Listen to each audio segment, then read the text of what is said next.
Backstage behind the living room tent at Secret Garden Party 2014. It's my absolute pleasure to welcome with us Claudia McKenzie. Days ahead when I feel bad, I'll try to remember.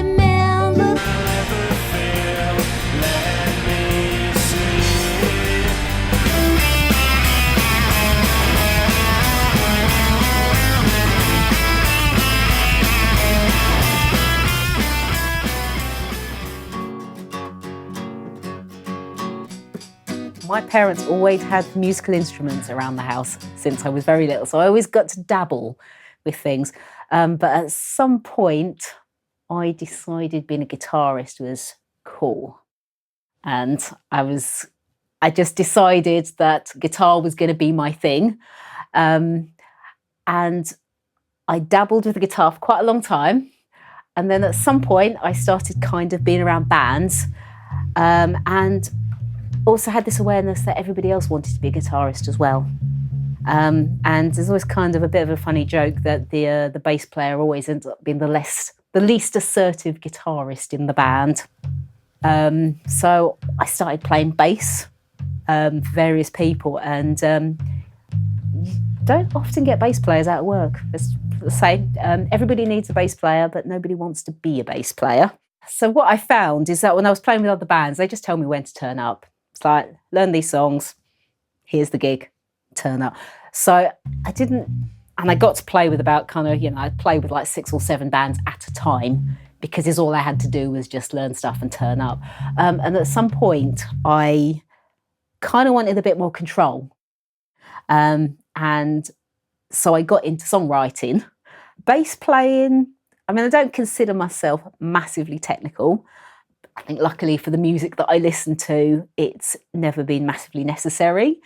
Play the stuff that I can kind of groove to, the stuff that I can dance to, so I'm kind of quite happy with that. But yeah, bass is my home. My favourite way to learn is I would just hear a song that I liked and I would try and recreate it. And I was a child of the 90s, and I was a big fan of grunge music, and kind of it was achievable. Some of the grunge songs were achievable for me as a guitarist, and you just very instant satisfaction. You just start playing a few chords. Nirvana was a massive favourite of mine, and very easily I could replicate that sound, and that made me very happy. So singing's a very odd one for me. So I don't have the voice that I wanted. I wanted to be Tina Turner. I wanted to be Aretha, and I could never do that. I wanted to do the rock thing, and it's not the voice I had. And I feel I have this voice that I sound like I sing like a 12-year-old, and I had to make peace with it. I have gone through a lot of singing teachers. probably kind of 8 or 9 singing teachers, and I'm like, come on, make me a rocker, and it's not in there. But yeah, I had to make peace with it. And what I found as a singer, if I tried to get sort of other people to sing my songs, they wouldn't do what I wanted them to do. And I kind of, when I came to my own songwriting, I kind of wanted that control back. And so in the end, I thought, you know what, I'm gonna bring it all back. I'm gonna do all the vocals myself. And that's what I do. And through some madness, I go out and do it on stage by myself. And I kind of have to have that kind of almost confidence. I said, you know what, it's not what you wanted, but it's you and it's unique. So we'll go with that. And again, I don't have to call anybody in every time I'm in the studio wanting to record something very quickly. I don't think I have a particular songwriting method. Sometimes I will sit in a room and I will tinkle along with the guitar, and I'll just land on something that I think, oh, that sounds good, I can build on that. To my other random way of starting a song, in that I've basically woken up in the middle of the night having a nightmare. So I scuttle down to the bathroom And that was my song idea. I don't have any particular way to approach writing a song. Although weirdly enough, the thing that I never do, and I've never done to my knowledge, is I've never written a song starting on bass, which is a bit bizarre as a bass player. Pretty much will start on guitar. Sometimes I'll sing a melody, I'll just get a few notes and I'll just build on that. I find sort of song subjects is a tricky thing for me, because sometimes I will get an idea and I can't do anything with it. I think that as somebody kind of speaking, I don't find it very easy to express myself through just speaking. I think to have a song, I have to, for the most part, I need to feel quite strongly about something. I consider myself to actually not have much of an imagination, but what I kind of lack in imagination, I make up for in observation. So sometimes I will see something happening to somebody. I can kind of summarize it very well in the song. And the other one, which kind of gets me into, I always worry it's going to get me into trouble, is somebody will tell me something, and it will usually be something quite, it's often something quite dark. Somebody will tell me about something that's happened to somebody. And I don't know, it's possibly my brain kind of trying to process what I've heard. But sometimes because of my lack of imagination, I almost think if they were in the room, they would think, I know this. Why is this sounding familiar? So I'm slightly worried that some of the songwriting is a bit too honest. I haven't got into trouble yet, but one day somebody will think, I'm sure I told Claudia this. I try and structure a story. Okay, I try and kind of write all the bits of the story that I want to include, and I try and work out my beginnings, my ends, my other bits. So at that point, I kind of usually know what bits I need to create. I'll have my verses, my choruses. Do I want to do some other weird extra bits? Almost exclusively, I will start with the guitars. And because I sort of refashioned myself as a solo singer-songwriter, I will probably disappear in a corner with a guitar. So that'll always be my starting point. So when I go into a studio, or I'm going into, even if it's just an arranging point, I will put the guitar down first. I will probably put the vocals down so I can remember where I am. Then probably arrange bass. It's just quite satisfying already at that point to just have that much in there. Occasionally I'll play with drum loops. What I generally tend to do is I will work with the drummer at some point. Again, with my somewhat inability to kind of communicate well what I want, I find the best thing to do is to get as close as I can with the drum loop to communicate my idea. Because sometimes if I just put it out with the guitar, bass and vocals, and I say, right, do something with that, I'll be like, that's not quite what I was after.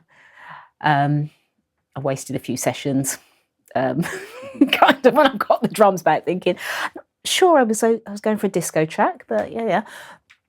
So it's really helpful for me to be in the studio, get a drum loop, nail down the feel. Is the main thing. Occasionally, I will do some very basic keyboards, one finger at a time.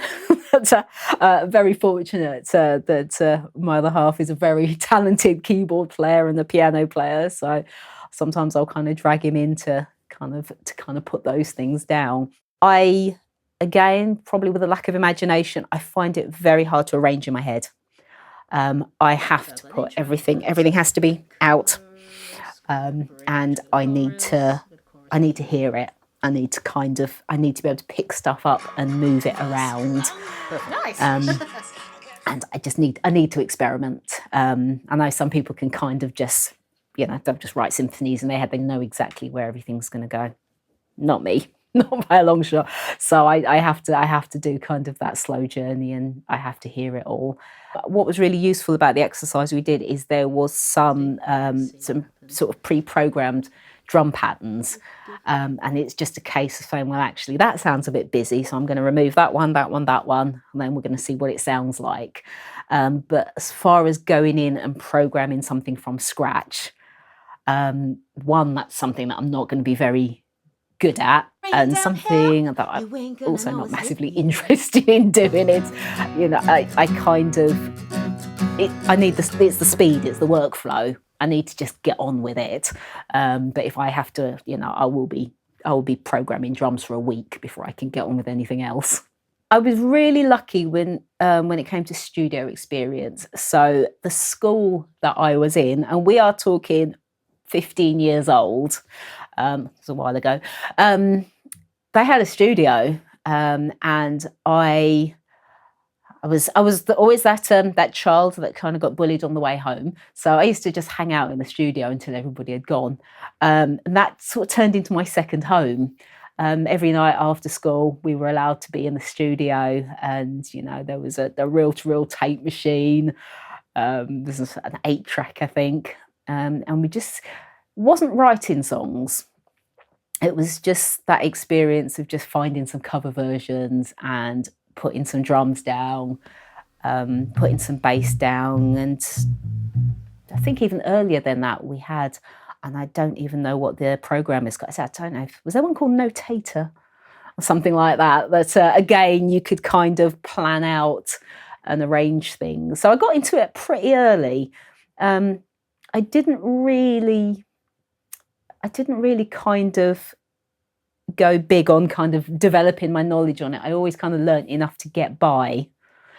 I did get into kind of making kind of noise and making songs and things that made sense kind of from very young. I'm very fortunate to be able to collaborate with quite a few people. There's a good kind of, just lots of people around Cambridge that, when you've been kind of playing in bands with them for years and years and years, you can make a call and say, oh, do you know what? I need somebody that does this. And I, as well as kind of working in my studio here, I work at Bookmatch, which is run by a lovely gentleman called Tim Bond, who kind of does production for me as well. And I started off not very trusting, again, bit of a kind of needs control over my stuff. So I would go in there and I would experiment. I would try things out. And I specifically said, at this point, I don't want any input. I was like, I want to figure this out. And then later on, when I just developed a bit more trust, I asked him to give me some creative input. Just realised sometimes I'm not entirely trustworthy to judge my own music, a bit too close to it. And sometimes it's good to have someone that's kind of, in some ways, less invested in it, but can stand back and say, should we try this? Actually, not sure about that. Marcel does a lot of work with me as my other half. Very patient. He lets me again work through my process. There's a saying that you can't walk the path for somebody else. So sometimes he has to sit on his hands while I do stuff that he knows is going to be bad. and I've done this with poor old Tim as well. I'm sure I've sat there and I've literally just blown a 3-hour studio session where we've just recorded stuff, we've done stuff, and then I got to the end of the session and I'm like, I don't like that. Let's put it back to how it was. And I can see him saying, I knew that when we started, but it's like, I need to figure that out myself. So one of the things that I'm really bad at, I can do it, I have to work at it. I'm really bad at kind of working out harmonies, and because I have to drive quite a lot, and I often have stuff playing in my car. So I will record, I'll do my basic recording and I'll play it in the car, and then as I'm driving, I'll sing the harmonies. And at some point I will hit upon something and I'm like, that is it. And I then end up pulling over into somebody's sort of random car park. I'll have the iPhone in one hand, recording. I'll have the stereo playing in the car, and then I'll be in the car singing this harmony because I want to capture it. And I have done that a few times, which is a little bit puzzling to the neighbours, I must say. I do see the curtains twitching, wondering what I'm up to. But yeah, again, kind of some of the work been doing today with the Songzap app, I can see where actually if I just have, you know, just a basic pair of headphones, I could just be multi-tracking. That I am happy. So there's Claudia and the Brady Bunch, and so that is it's kind of my very occasional summertime band, I call it. We usually get together. We get together kind of in the summer and play about 3 gigs, and then we're done for the year. And that band is playing, it's got some cover versions, but it's a little bit of a platform for me to play some of my original musics with a fuller setup, which is Paul Richards on cajon, congas, bongos, shakers, if he's brought them. Marcel on keyboards, and Ed Evans Morley on double bass. Claudia, is just me, as the name I hope suggests, and that is my freedom to kind of get up and go wherever, play whatever, experiment with whatever. Obviously, you know, playing solo also comes with its own limitations. But I kind of find sometimes with a band, I can move faster as a solo artist. If I write something and I just want to try it out and see what the reception is, I can go and do that. If I want to write something and play something that sounds ridiculous, you know, on my head, be it, you know, we've got songs about diets and songs about witches and all sorts of ridiculous things. And I do not have to run it by anybody before I play it. To prepare for a gig, I do a lot of singing in my car. What I find a live performance it's the unpredictability. I can be quite easily distracted by things, and if I can get as much of the lyrics and what I'm playing here. There's almost an element to autopilot. So if something gets my attention, I won't. I always call it's the vocal equivalent of tripping over the pavement as you're walking, and I'll just And as soon as I've lost it, I don't get it back. As soon as I kind of go in the middle of a song, it's usually I don't get it back. So just knowing really well what the lyrics are, singing them over and over and over again, playing the guitar parts over and over again means that I'm just less susceptible for being to getting distracted. So at the moment I am recording a second album. Now the first album took me about 6 years, again with the not finishing, not really knowing what I wanted out of the album. Again, it's a bit stop-start. I think I have to be in the zone to record, because when I am not in the zone, everything sounds terrible and I hate it all. So I have to go into the studio in a really good headspace. I have all the songs. I am in the process of building the arrangements. I am going in for in some cases, some quite elaborate arrangements. So the first album, I call that kind of my death, doom and destruction album, because it's quite dark. There's a lot of acoustic guitar, bass, drums. This one I'm going for some more ambitious instruments, ambitious arrangements. We've got my good friend Joe Asher's I always speed dial her if I need something weird recorded. So she's done some Argentinian tango style piano on one of the songs, and I've had my girl band that I'm in as well, Giggle. They've done some kind of slightly strange chanting. But again, because it's kind of my project, if I want to do like completely weird things, I have the freedom to do so. We won't speak of the theremin incident, that didn't work. But I needed to hear it to know that wasn't going to work. But yeah, album number 2, probably need to wait another couple of years though.